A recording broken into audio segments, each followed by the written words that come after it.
মাৰ্ঘেৰিটাত পঞ্চায়ত নিৰ্বাচনৰ ব্যাপক প্ৰচাৰ সমাগত পঞ্চায়ত নিৰ্বাচনৰ বাবে ইতিমধ্যে সাজু হৈছে প্ৰতিটো ৰাজনৈতিক দল অহা 2 মেত ৰাজ্যত অনুষ্ঠিত হ'ব প্ৰথম পৰ্যায়ৰ নিৰ্বাচন যাৰ বাবে দেখা গৈছে প্ৰতিটো দলৰ মাজত বিশেষ তৎপৰতা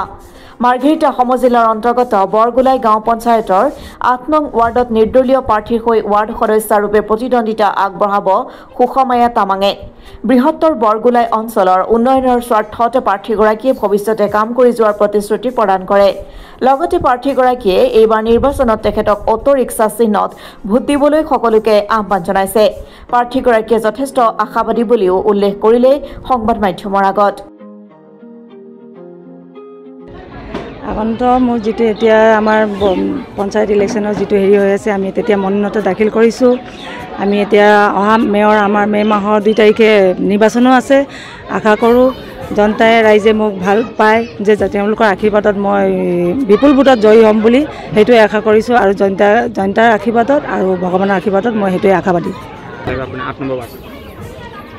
বিগত 5 বছৰত স্পেশালি ক'বলৈ গ'লে মোৰ নামদাংকলিৰ কথাটো ক'ব বিচাৰিছোঁ 8 নম্বৰ ৱাৰ্ডৰ সবলটো বেছিভাগ হোৱা নাই যিদৰে আমি এগৰাকী ৱাৰ্ড মেম্বাৰ হৈ পেলাই এগৰাকী সদস্য হৈ পেলাই যিদৰে নিজৰ গাঁৱটো নিজৰ ৱাৰ্ডটো পৰিচালনা কৰি নিজৰ ৰাইজৰ হয় যিটো কাম কৰিব লাগে সেইটোৰ প্ৰতি হোৱা নাই সেইকাৰণে মই এতিয়া ওলাই আহিছোঁ বাৰু মই বিগত যোৱা এটা কথা ক'ব বিচাৰিছোঁ বিগত যোৱা 2007 চনতো মই সদস্য হিচাপে নিৰ্বাচিত হৈছিলোঁ আৰু জয়ী লাভ হৈছিলোঁ বিপুল ভোটত জয়ী হৈছিলোঁ আৰু মই তেতিয়া আমাৰ কংগ্ৰেছ চৰকাৰৰ দিনত মই কৰিছোঁ যিটো যিমান পাৰিছে ইমান কৰিছোঁ আৰু মই এতিয়া যিটো বিগত 5 বছৰৰ কথা ক'বলৈ যাওঁতে সেইটো সন্তুষ্টি নাই ৰাইজ সঁচা কথা ক'বলৈ সন্তুষ্টি হোৱা নাই বিগত আমাৰ 5 বছৰ বহুত হৈছে এতিয়া কোভিডৰ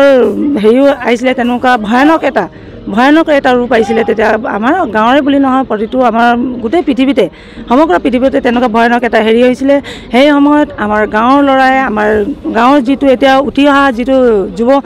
যিবিলাক ল'ৰা আছে তেওঁলোকে যিমান পাৰিছে সিমানে কষ্ট কৰি পেলাই আমাৰ গাঁৱৰ মানুহক খোৱা বোৱাৰে হওক বা দৰৱ পানীৰ সেইবিলাক ক্ষেত্ৰত আগবঢ়াই সকলো গাঁৱৰ ৰাইজকে নিজৰ বুলি তেওঁলোকে বহুতো সহায় সহযোগিতা আগবঢ়াইছে সেইদৰে আমাৰ চৰকাৰ ফালৰ পৰা যিমান আহিব লাগে যিটো আহিব লাগে অহাটো আহিছে সেইটো কোৱা নাই যে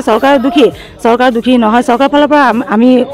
মনৰ পৰা সন্তুষ্টি আমাৰ গাঁৱৰ ৰাইজৰো সব সন্তুষ্টি কিন্তু যিবিলাক আমাৰ ৰাইজে যিদৰে পৰিচালনা কৰিব লাগে সেইদৰে পৰিচালনা হোৱা নাই মুঠতে বৰ্তমান মই সেইটোৱে ক'ব বিচাৰিছোঁ আৰু আমি বিভিন্ন সামাজিক মাধ্যম ৰাস্তা পদূলি ক'বলৈ গ'লে ৰাস্তা পদূলি মই বহুত চাইছোঁ মই সামাজিক মাধ্যমত যিটো হেৰি চলি আছে মই সেইটো চাইছোঁ সেইটো চোৱাৰ মানে যিটো হেৰি চাইছোঁ তাৰ মতে মই ক'ব বিচাৰিছোঁ আমাৰ যিটো লাইনটো যিটো ৰাস্তাৰ কথা কৈছে সেইটো কথাটো এতিয়া ওলাইছে আমাৰ টামাং লাইনটো নামদাংকলি LP স্কুল টামাং লাইনটো টামাং লাইনত যদি আমাৰ ৰাস্তা যোৱা হ'লে টামাং লাইনত আমাৰ এটা ড্ৰেইন লাগিব সেইটো ড্ৰেইনটো হোৱা নাই এতিয়ালৈকে এতিয়া ৰাস্তা হৈছে হোৱাটো কিন্তু টামাং লাইনটো নামদাংকলি LP স্কুললৈকে হোৱা নাই অনকালতে মই জিকি আহিলে ৰাইজৰ হৈ কাম কৰিম কৈছোঁ মই নিজকে ইমানে সক্ষম ভাবিছোঁ যে মই ভালদৰে নিজৰ ৰাইজক ভালকৈ পৰিচালনা কৰি নিজৰ